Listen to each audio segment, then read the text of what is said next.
obviously invited, so call me back. Okay, love you. Bye.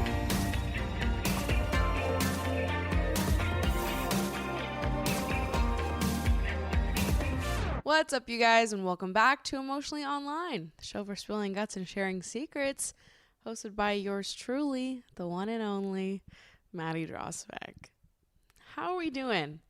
How are our holidays? I'm back in Brooklyn. Spent 4 days with my family, which is enough. So I'm happy to be back. Don't get me wrong. Love my family to death, to little bits and pieces, but I love living alone. I love having my own space. There's actually been several points in time where I've considered, like, when I go home to visit my parents, should I just, like, get a hotel nearby? I don't think I make enough money to excuse that when I have a perfectly good bed waiting for me at my parents' house. But I definitely have considered it. I won't lie. I think I love being able to end my day completely by myself. When I walk into my apartment, when I'm done with the day and I get to look around and be like, no one else is coming here. It's just me. I'm safe. It feels like a level of relaxation that I just can't get if other people are around. I don't care how much I love you and like want you to be around. I'll never relax quite as good as I do when I'm totally by myself. And I think frequently on like holidays, family trips home, you really need some alone time, some downtime to like really survive it. My family's great, but they're still family and they fucking annoy the shit out of me sometimes. So, yeah, I'm happy to be back and I'm happy that I get to see them again in 3 weeks for Christmas. So it's a nice little happy medium. That's why Thanksgiving's my favorite holiday, because I feel like it's like the right dose of family and holiday spirit at the same time. You've still got Christmas to look forward to. Had a good little weekend with my family, but I am very happy to be back. I've had an interesting morning, to say the least. It's been one of those weeks where I'm getting so much done, but I almost feel shocked that I'm getting so much done. I don't know what's going on. Did all my grocery shopping this morning, woke up, cleaned the apartment, did all my getting ready stuff, and planned the podcast that I'm now filming. But I also made time to have a quick little mental breakdown in there, which is like impressive. I didn't think that I was going to have time to do that. Usually when I have a quick little cry at 8 a.m., 9 a.m., it means that I'm going to be derailed for the rest of the day. But we got through it. We had our little I'm frustrated, I'm crying moment. And we're still kicking. Here we are. But if any of you struggle with chronic BV, then you know why I was crying. Because it's fucking frustrating as hell. And I just had a little moment this morning where I was like, this shit sucks. And I'm tired of dealing with it. And it sucks that it feels like there's not a lot of people that talk about BV, specific people that struggle with chronic BV. And it's so common, but I feel like you more often hear about people talking about yeast infections and not BV. But BV is extremely fucking common. And what is it? It's like 60% of people that have BV end up getting another infection within the span of 12 months. And then of those people, there's even more people that end up getting like chronic recurrent infections of BV, which is unfortunately the group that I'm in. My period triggers it. So sometimes when I just finish my period, I have a BV flare up, which is so fucking frustrating. I can't even put to words how frustrating it is to have something that you literally cannot control trigger an infection once a month. I can't tell you how fucking irritating it is.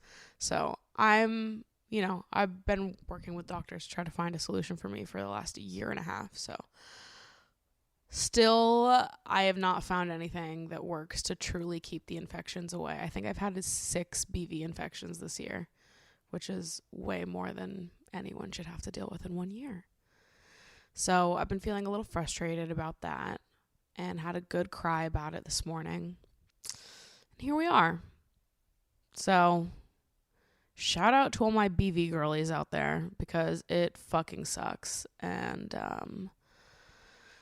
yeah, it sucks that for an infection that we know so much about, there's still such a challenge to treat it in some people. And I hate that I'm one of those people. Anyways, not to divulge all of my vaginal adventures to you so early on in the episode.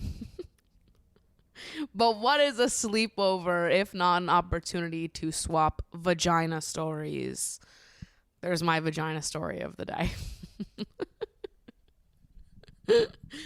But I'm glad that I was able to get my day back on track because after I'm filming the podcast, I'm actually going to my college, my alma mater, Marymount, Manhattan, and I'm speaking on a panel to the seniors that are doing capstone right now about creating their final capstone films and then also life post-grad and what I'm doing, my job, I guess, which... I did one earlier this year at the college too. I've gone back a bunch. I can't believe it's been 4 years since I graduated. That feels crazy. But there are so many professors at Marymount that I really adore and admire, and I feel very honored that they still invite me back to speak to students now, 4 years later. That means a lot to me. And yeah, I was there earlier this year doing a similar panel, and I remember in that moment being like, this is so funny because like I'll be on the panel with people who are like working at HBO and are like, you know, on these like big production sets and editing teams and, you know, are like in like big time TV. And then I show up and I'm like YouTuber and podcaster extraordinaire. That's not me downplaying what I do, by the way, because I feel like I've said many times in my podcasts and my videos about how annoyed I was in college when people sort of got on their high horse about the different mediums of entertainment and like judging people who went the social media route instead of going like a more traditional entertainment route with their degrees, because I just don't think that one form of entertainment is holier than the other. I think we're in the age of social media right now. Social media creators, social media entertainers are holding more influence and power than a lot of, you know, mainstream celebrities are. And it shouldn't be downplayed, I don't think. I think it's a new industry. It's a new beast. It's a different beast, but I don't think that it's fair to be like, I don't know, looking down on people that take the social media route with their degrees. I just don't agree with like the holier than thou mindset. And anyways, so I'm not downplaying what I do because I think that I have a very interesting job and I think I have a very interesting perspective, especially being someone that I don't have a manager. I don't have anybody that helps me or works for me. I do this all on my own. And I think it does take a specific kind of person to be so independent and to be able to be like the sole supporter for yourself. You know, not have any help doing it. I think that says something. I think I have a lot to offer to that conversation of like self-discipline and putting yourself out there, how to make opportunities for yourself. I have a lot to talk about. I have a lot to contribute, but it is a little funny. There's always going to be a little comedic kick to it when I'm sitting on a panel with people who are like actually in the film industry. And I'm like, what's up, you guys? I make YouTube videos. Like, I love it if I was in the audience and there was someone on a panel that was like, yeah, I make fucking YouTube videos. What's up? I would love them because I just think I love YouTubers. I'm a YouTube fan before I am anything else. And I love the like energy of someone who's like, you know what? This is actually what I want to do. And I'm sorry that you think it's lowbrow, but this is fucking fun. I'm living a good life. You guys have fun waking up at 6 a.m. to go to a shoot and bring someone coffee all day. But yeah, obviously it's still funny to be like the one YouTuber on a panel full of like people established in the entertainment industry. Anyways, that's where I'm going after I record this. All of that has nothing to do with the topic at hand today. But today I really wanted to dive into the topic of being the other woman unknowingly. This was a topic that I started talking about on my old podcast that no longer exists because we have this one. This is from several years ago. And I was listening to that episode back the other day, and it's funny how much you change in like 3 or 4 years since I recorded that episode. And I was listening to it back, and I didn't agree with a lot of what I was saying. I agreed with most of it. I think the core beliefs were all the same, but I think that when I was talking about my stories of being the other woman unknowingly, I think when I was younger, and I mean, even up until 3 or 4 years ago, whenever that episode was recorded, I had a tendency to like make jokes while I was telling these like really awful, really painful stories to make it seem like maybe I cared less than I did, or maybe it hurt less than it did. And in that podcast, I'm telling these stories of when I was the other woman unknowingly. And I had some good reflections. Like, I think that like none of my core beliefs or reflections on the matter have changed. I've always thought that it was like a very painful and despicable thing to put someone through, but I think I had a hard time totally articulating it and like being gentle and nurturing towards myself. I almost had to be like, oh, well, I was crazy back then, and I was, you know, hanging out with these like idiot guys, and I had to like sort of make fun of myself or say that like I was such an idiot, or that it was my fault for hanging out with people like that I should have known better. And I really disagree with that now, looking back on all of it. And maybe this is just something that has come with age. It's a wisdom that has now been bestowed upon me, having more time to look back on my early dating experiences. But I think that throughout my year of no dating, I just grew such like a, I don't know, like sympathy for my past self. I feel like so deeply for the like 18, 19, 20-year-old version of me, and how like, I don't know, how failed I think I was by my dating experiences. I feel really bad for that version of myself. And so I wanted to go through this topic again. I wanted to tell these stories again. I'm sure, you know, most of you have never heard me tell these stories in the first place, but I wanted to go through and tell these stories again, kind of from the perspective that I have now, and talk about cheating and sort of all of my viewpoints on that and my experiences with cheating. So I've got a few stories to tell you, unfortunately, but let's start with the first one and perhaps the biggest one. And this was the first guy that I ever dated in my entire life. I had just moved to New York, freshman year of college. I never had my first kiss in high school. I ended up having my first kiss the summer after I graduated high school. I've already talked about my first kiss in another episode of the podcast. It was a really bad first kiss. So if you listen to that episode, you know what that story is. So that just happened.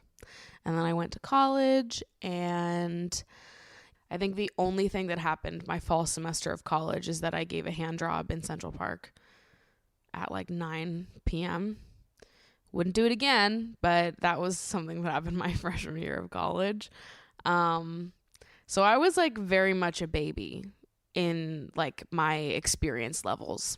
I had never really dated someone in a serious way. I just had my first kiss, and I just went on like my first date in New York that ended in me giving a hand job in Central Park. So clearly I'm young and naive and don't really know how to say no or stand up for myself or even have a clear viewpoint on what I want in any way. And at the time, I've talked about this a bunch, but I never wanted a hookup. Never.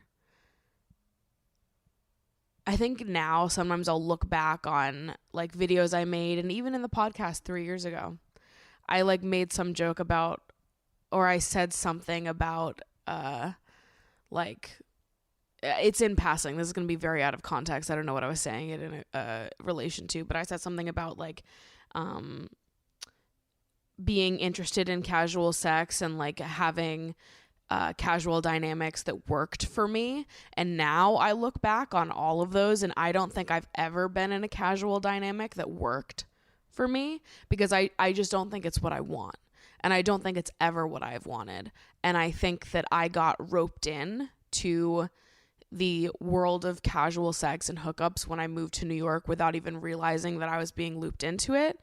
And then I kind of got stuck there because you believe that like, oh, I'm in college, I'm supposed to be crazy and fucking around and just like having a good time.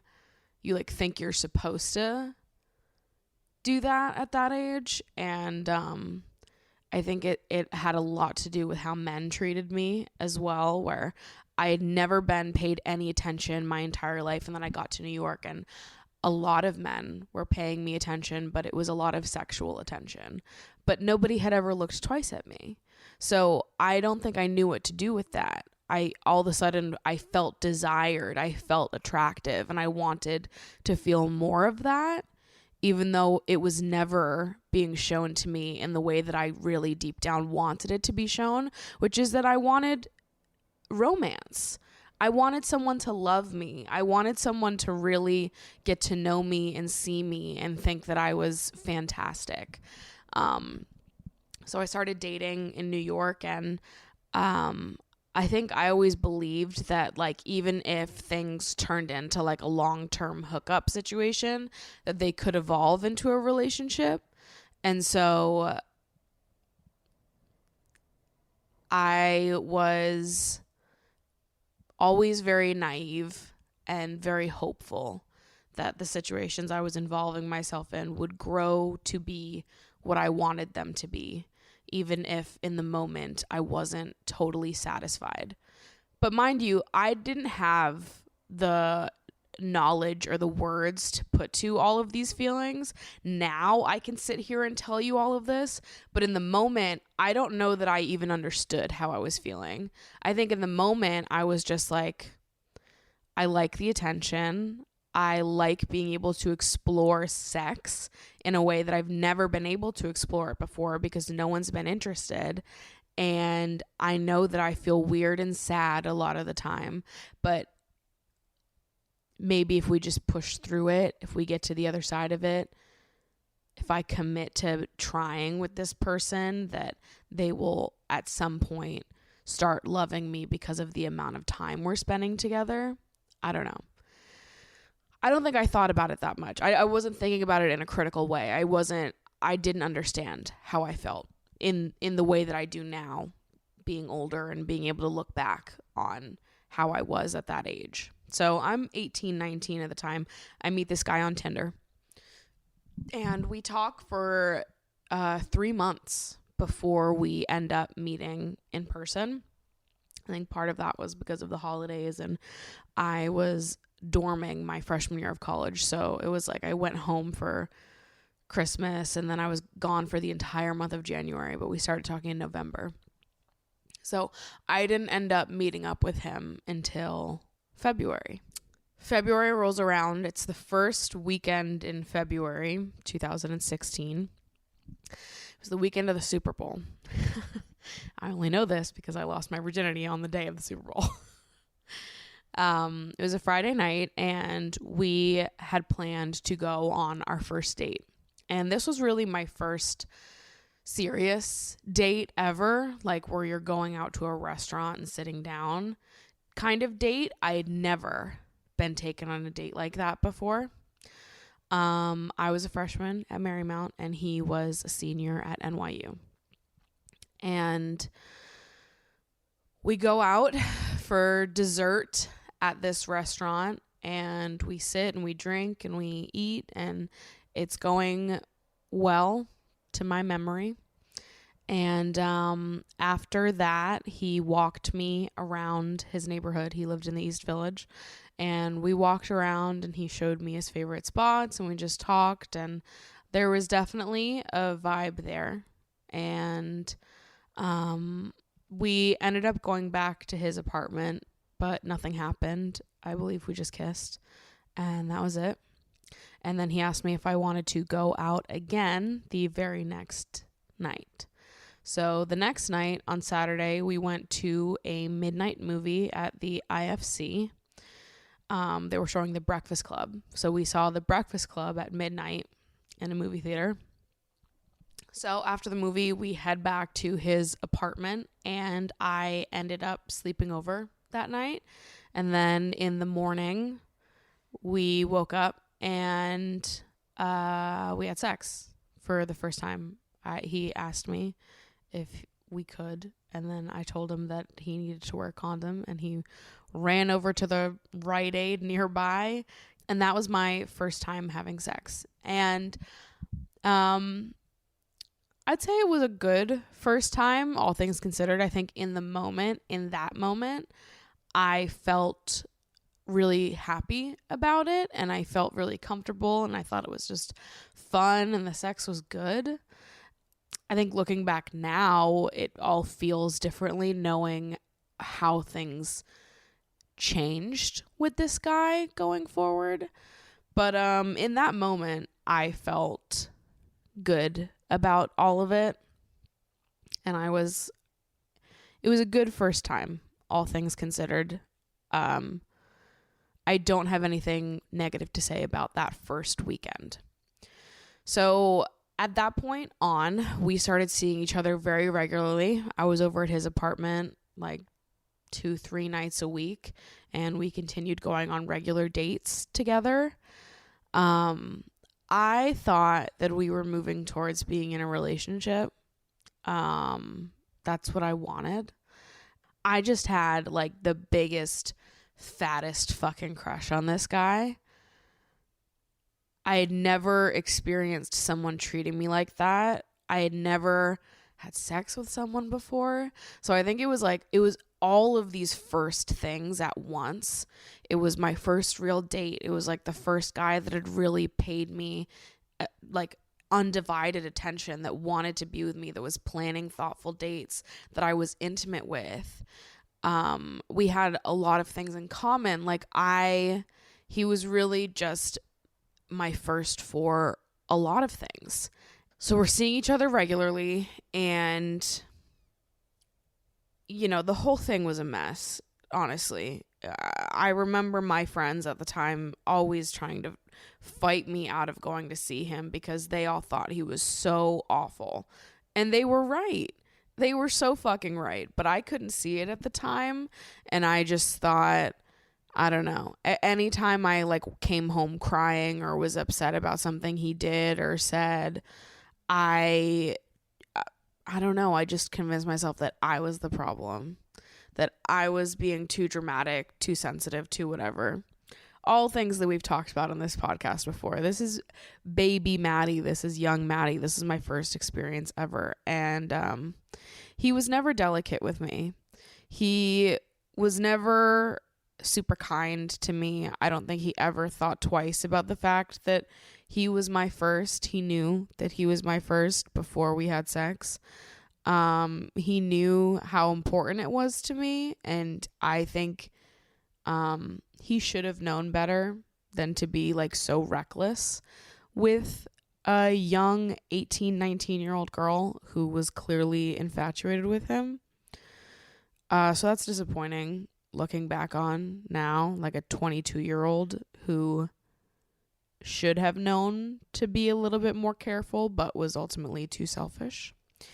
And so we continued seeing each other through the rest of the year, and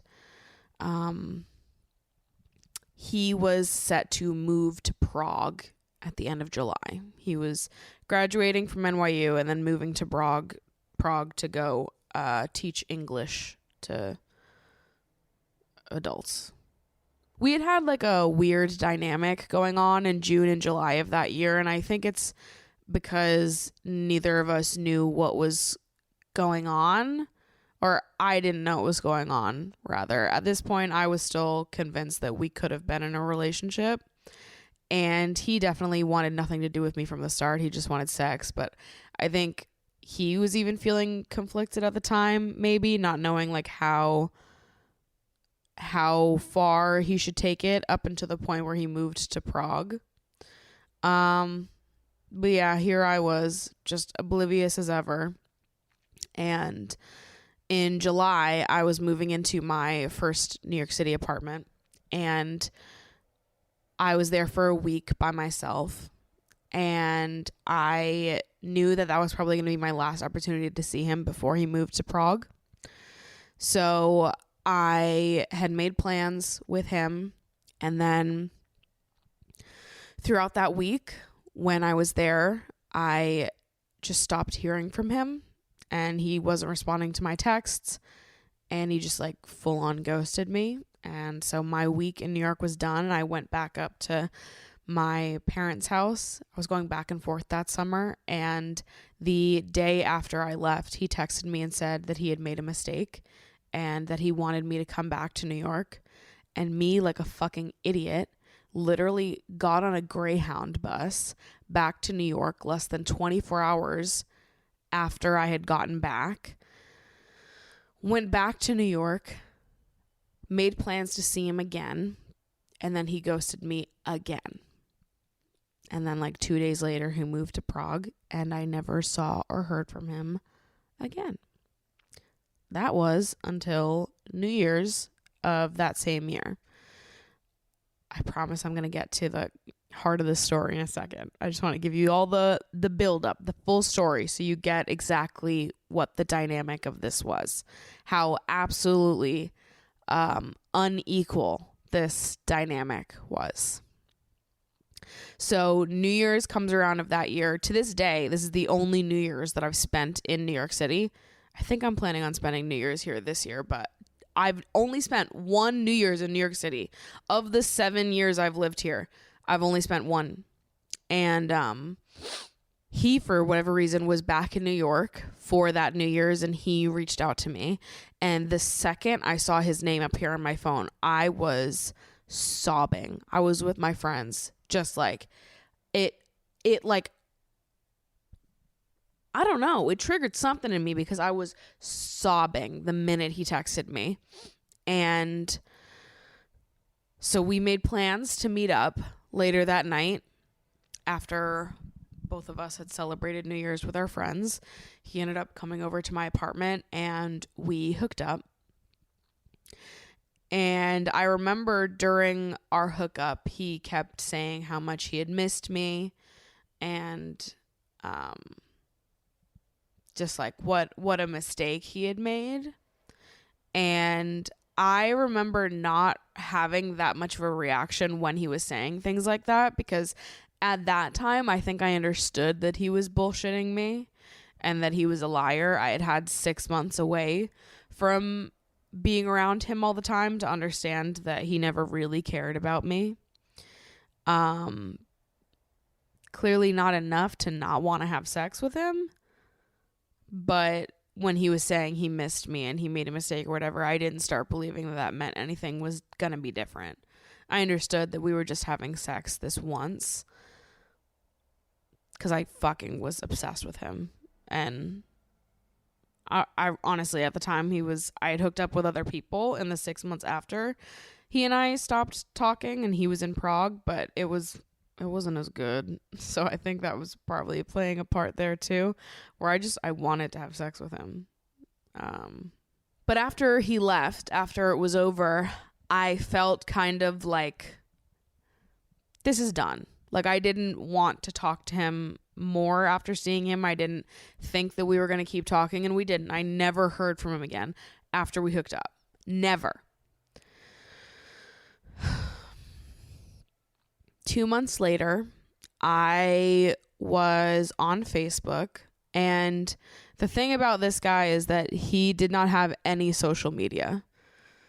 He was completely offline, didn't have any of it. But he did have Facebook. It was under a fake name. So it was not under his real name. I only knew what the fake name was because I saw it on his computer once when we were seeing each other. So I looked him up on Facebook like 2 months later. It was February 2017, a full year after we started seeing each other. And I notice that on his Facebook page, it says that he is engaged since November.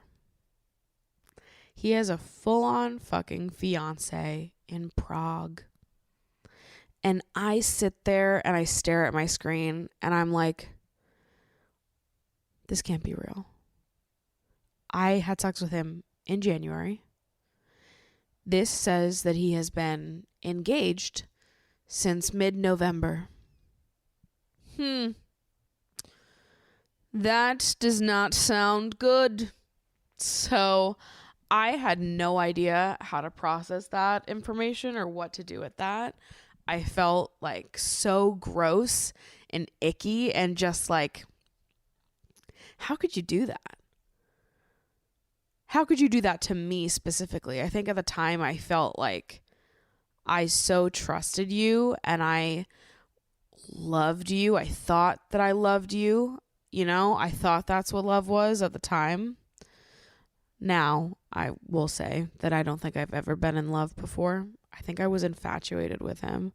Like, I just think that he contained all of my firsts, my first everything. And I so badly wanted him to, like, I don't know, think that I was special and worthy of love, or just like saw value in me because he just treated me like a body.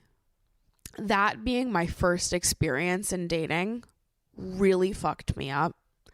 And I think it sort of fractured my ability to trust. And I think a lot of the things that I have struggled with in dating moving forward, a lot of them connect back to that experience. Obviously, I have had other negative experiences in dating, but that first one is by far the worst. That is my worst dating story. That is the worst thing that anyone has ever put me through in dating. And yeah, it just fucked me up. That being my introduction to dating, my introduction to intimacy, you know, I've had a lot to work through since then. I never contacted his fiance at the time, and now I kind of regret that. I think I just didn't know what to do at the time. I was a kid. I was 19. And I didn't know what to do. I was heartbroken, and there was part of me that didn't want to like ruin this other girl's life from across the globe if he was actually giving her what I wanted him to give to me, but he didn't. I also just think I was kind of scared of him, and I was kind of nervous if I did reach out to her, like what would happen. I didn't want him to get mad at me, or all of this is fucked now looking back on it, you know. But at the time, I think I was just like, I didn't want there to be any more conflict. My heart couldn't take it. I just wanted to be done with it.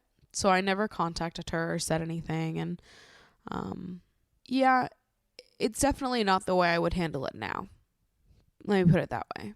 And I have handled it differently which I'll tell you right after this, but I have often found myself getting angry that those were my introduction experiences, and that was what laid the groundwork for me. That was how I was taught about love. I think a big part of this current era of my life has been allowing myself to grieve all the things that didn't happen, all the things that I feel like I missed out on, all of like the young love, the innocent love that I wanted so desperately and never got. I've been allowing myself to grieve those parts of me, those wants that I've always had, and just like feeling sad, allowing myself to feel sad that those were my introductory experiences to dating and intimacy. That really sucks. That's really sad. And I want to allow myself to grieve those moments and feelings, and I want to feel that sadness, but I want to allow myself to grieve those moments so that I can move forward and understand that this does not have to be a pattern that carries into my adulthood. And I don't want to cry, but I think that I couldn't have done anything to change the way that he was going to treat me. And I think for a long time, I blamed myself for the ways that people treated me. And I thought that it was my fault that someone that I cared for so deeply just wouldn't treat me the same in return. And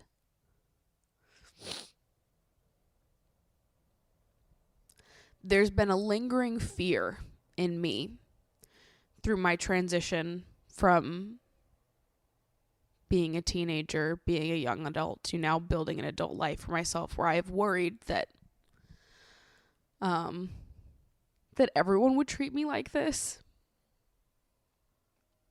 and that I would always have bad experiences in dating. There's been parts of me that have worried that it was me. And I think a big healing part of this current era of my life has been allowing myself to really put those things in my past and allow myself to hold on to the knowledge, not just the hope, but the knowledge that there are many people out there that would never treat me like that. There are so many people out there that are going to love me in the way that I deserve to be loved. And I'm not going to let a few assholes from when I was younger make me believe that that is the most I will ever be able to be loved. I will not let people like that make me believe that there's not better out there for me.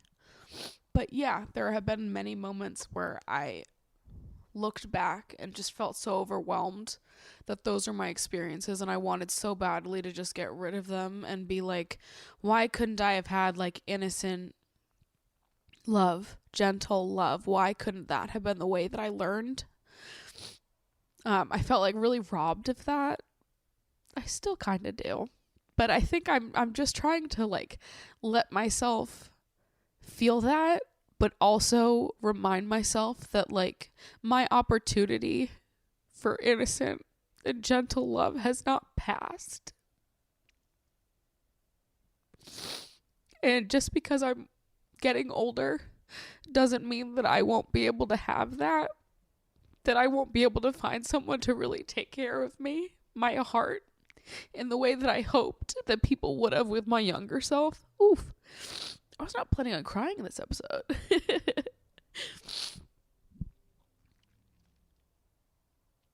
I think it does something to you having someone treat you like that.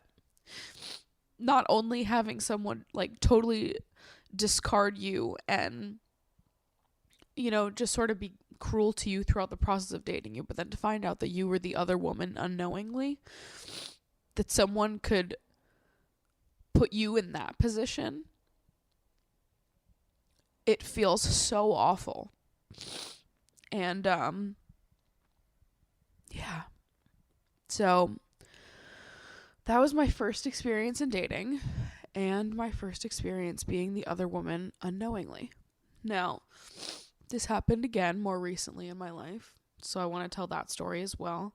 And then I want to, give some reflections and talk a little bit more about cheating in general.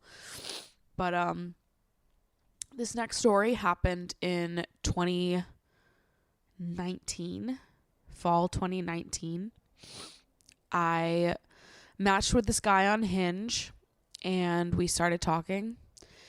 Very flirtatious, sexual undertones, heavy sexual undertones for sure.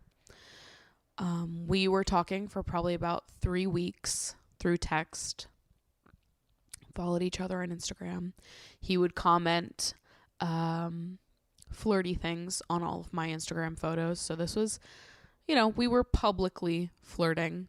And we set up time to go on a date. We were going to go to a wine bar. And 2-3 days before our scheduled date, I posted a screenshot of his Hinge profile on my Finsta, which, if you don't know what a Finsta is, I haven't had a Finsta since I was in college, but it was basically just a fake Instagram. It was a second Instagram account for only your closest friends. And so I posted a screenshot of his dating profile on my Finsta just to show my friends and be like, he's so fucking hot. I'm so excited to go on this date. This is the guy I'm going on a date with this week. And shortly after I posted that on my Finsta, one of my friends from high school DM'd me and was like, you're going out with this guy this week? And I was like, yeah. And she was like, that is strange, and I don't know how to tell you this, but my roommate from college has been dating that man for several months. I grew up in Massachusetts.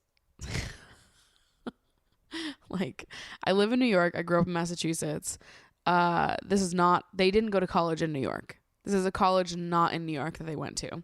And my friend from high school's college roommate is dating this guy that I posted on my Finsta.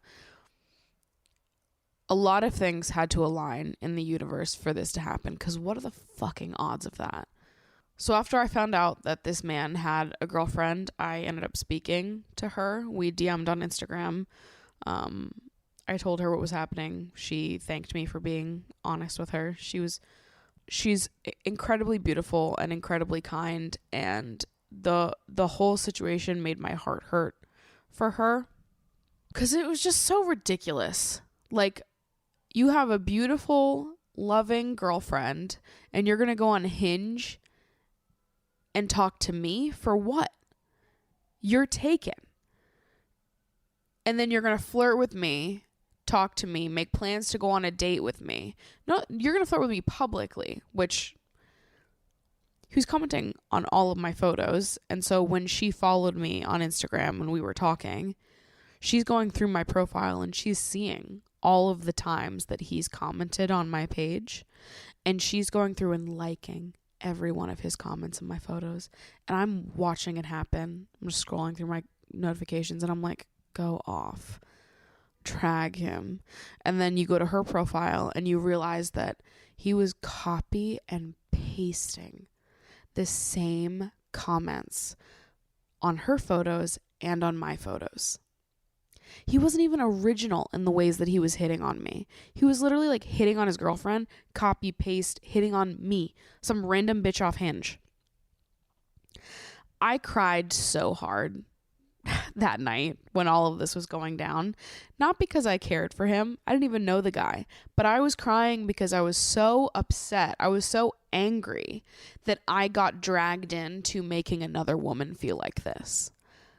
I was so upset, and part of me was probably being triggered from my past experiences being the other woman unknowingly, but when this was happening, I felt so mad.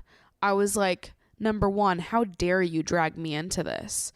How dare you make me your accomplice in this. I would never put another woman in this position.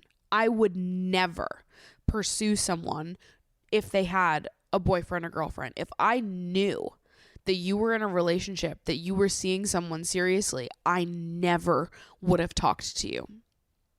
And you've now put me in a position where another woman is hurt and she's crying and she's upset, and I'm connected to that sadness.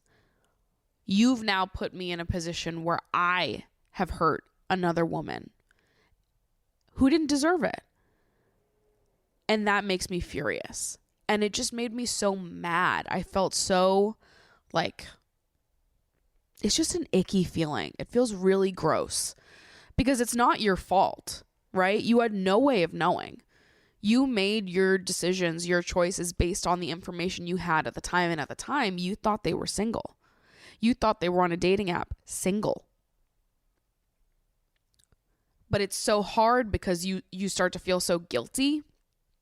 And you feel like it's your fault. Like, God, I should have fucking known. But it's not your fault because you didn't know.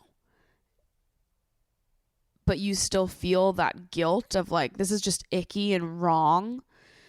And it's just awful. And the thing is like when you're going through that, a lot of the things that you feel are not necessarily like sensical.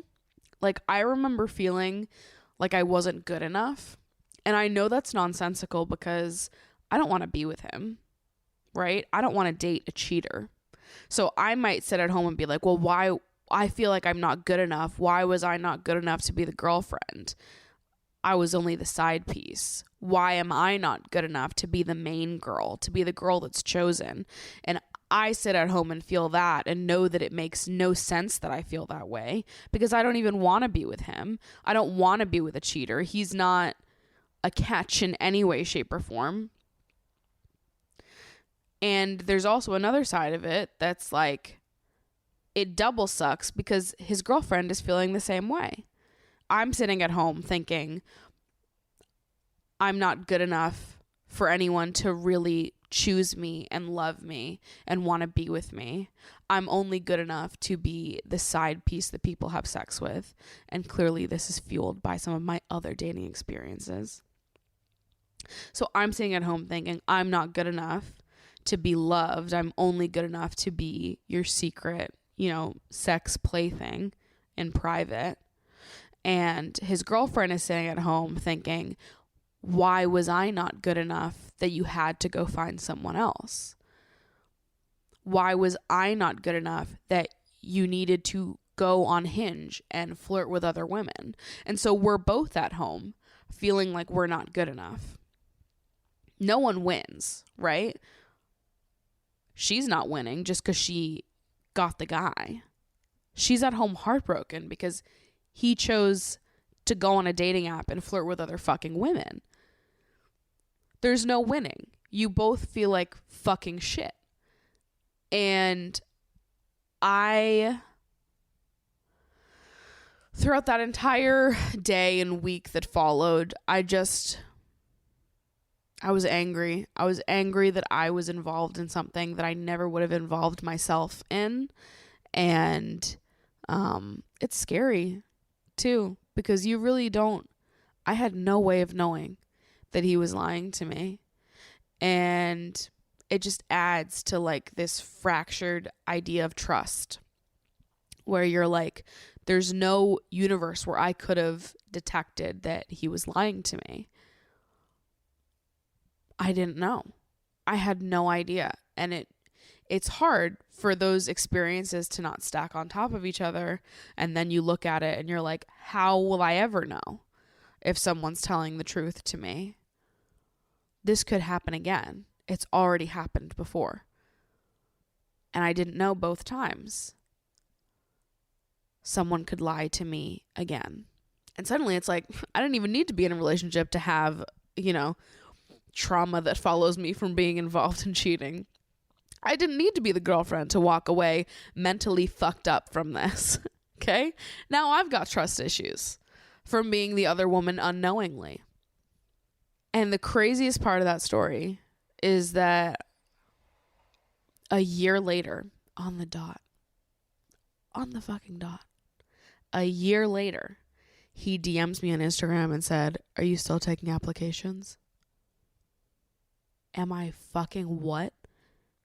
Come again? Am I still taking applications?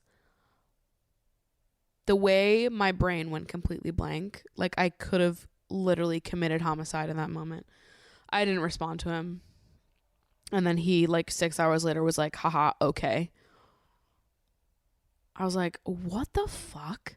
How fucking idiotic do you have to be to think that not only can you fuck with one bad bitch, but two bad bitches? You not only thought that you could pull your ex-girlfriend, who is hot as fuck, you were going to pull her, and then you were also going to pull me. And then when you were exposed for cheating and being a fuckhead, you thought that maybe a year later you could come back and be like, what about now? As if I forgot? You think my opinion of you is going to change? That's the part that I don't fucking understand. Now, do I believe in the saying, once a cheater, always a cheater? No.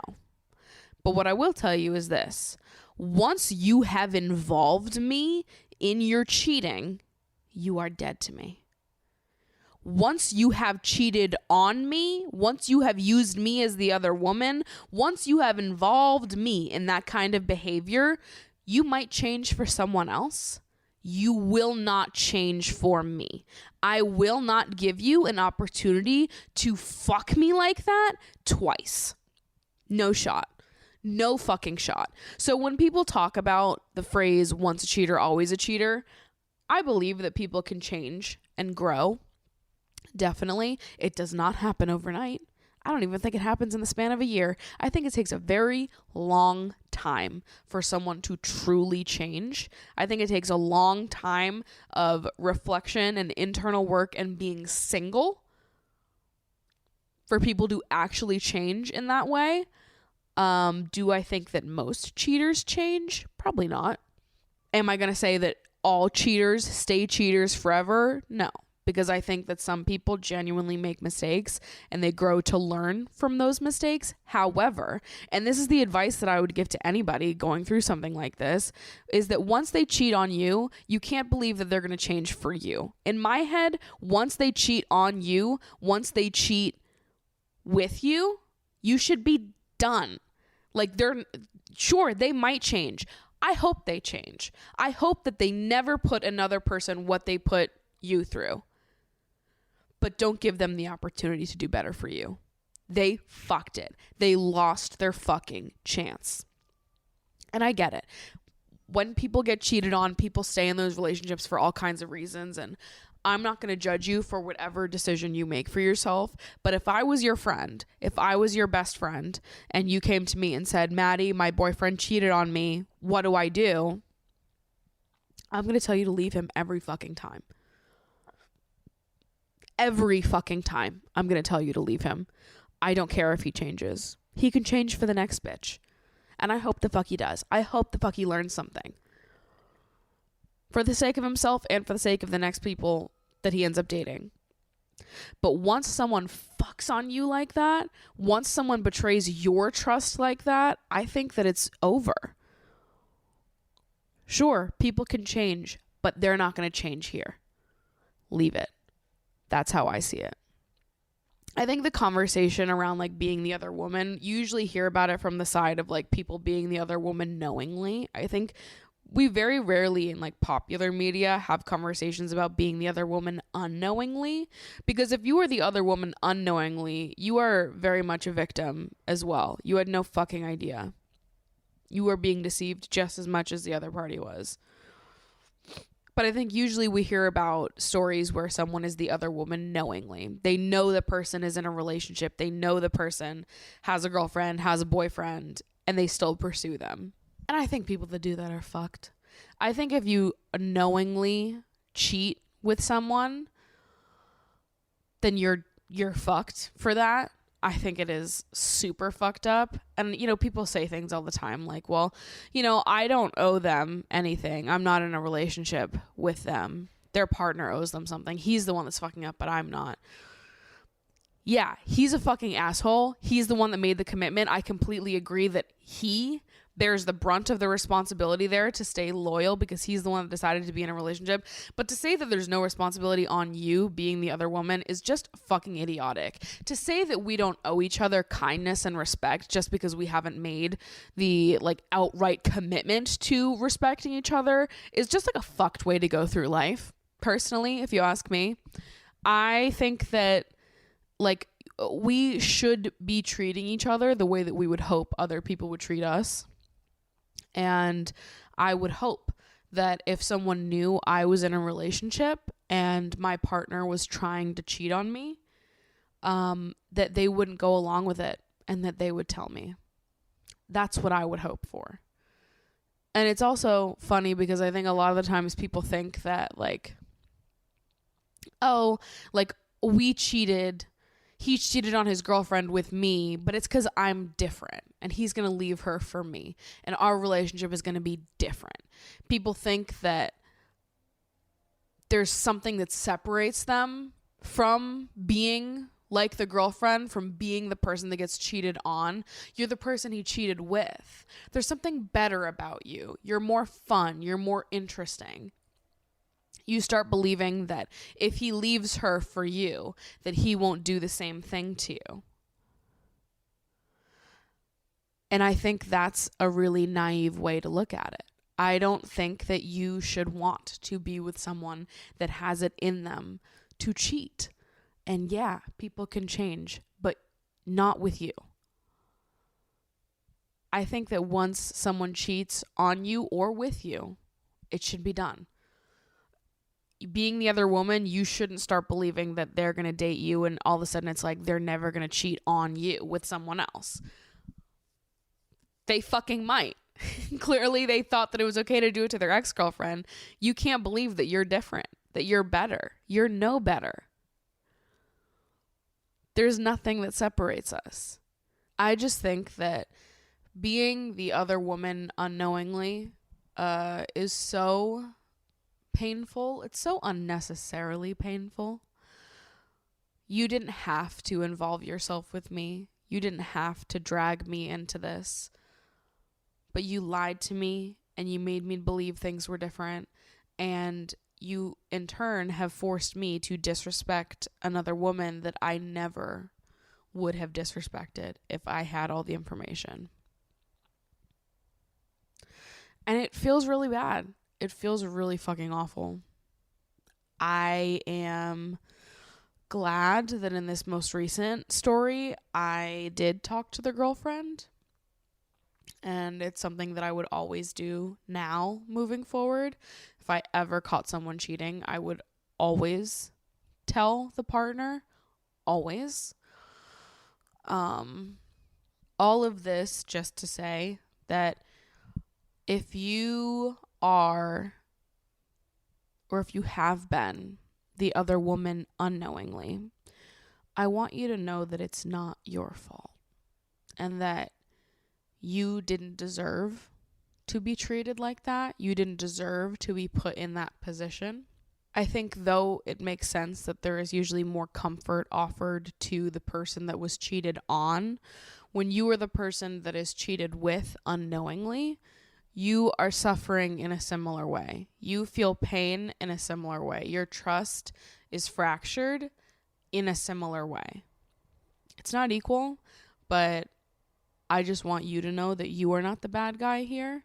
And just because you got roped into someone else's shitty behavior doesn't mean that you have to take ownership or responsibility for what they did. I think that we make our decisions based off the information that we have available. You made your decisions based off of what you thought you knew. And it turns out that you were lied to, that you were being deceived as well.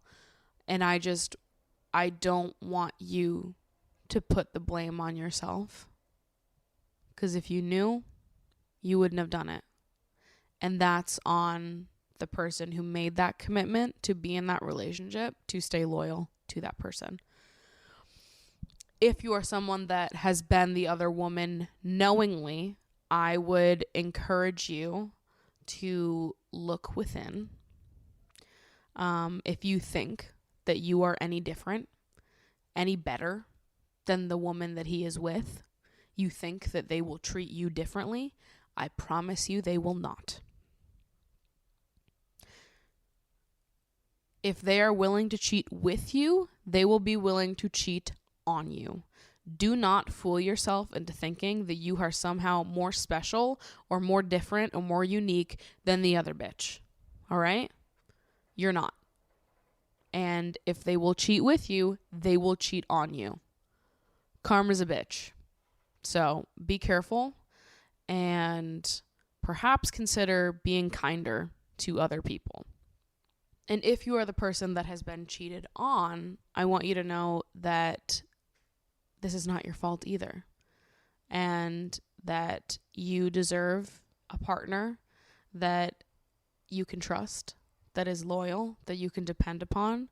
And I'm so sorry that someone put you in a position where your ability to trust has now been compromised. That is really shitty, and it's really difficult to build back up, and it's so fucking painful.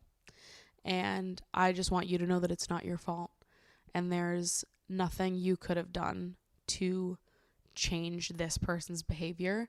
The decision that they made is on them. That mistake is on them, and I don't want you to blame yourself for what happened either.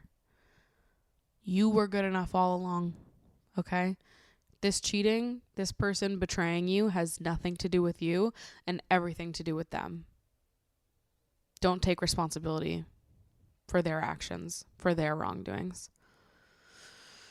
Oy. It's a painful subject. It really is. And it's one that has caused me a lot of grief throughout my adult life, looking back and having to process these experiences. And unfortunately, it's a very common one. So I just want anyone out there listening to know that you're not alone. There is love. There is so much love out there that is innocent and kind and gentle and patient that would never do that to you, that would never dream of doing that to you. Okay? Do not let this one experience make you believe that there is not good, true, pure love out there, because there is, and you will find it, and it will find you. All right? This guy fucking sucks. He's the worst. Let's forget about him and move on to something better, because it's what we deserve, and it's what's looking for us. So that's it for today's episode. A little bit of a heavier one, but I thought that it was important to talk about, and I'm very thankful for this little corner of the internet. I feel really grateful to be able to have these kinds of conversations with you guys and to feel comfortable talking about the things that have gone on in life. As difficult as it may be, I feel really grateful that there are spaces on the internet where we're able to share in our feelings and grief like this. So that's it for today's episode. Be sure to follow the podcast Instagram at Emotionally Online and follow me, your host, Maddie Drosbeck, on Instagram as well.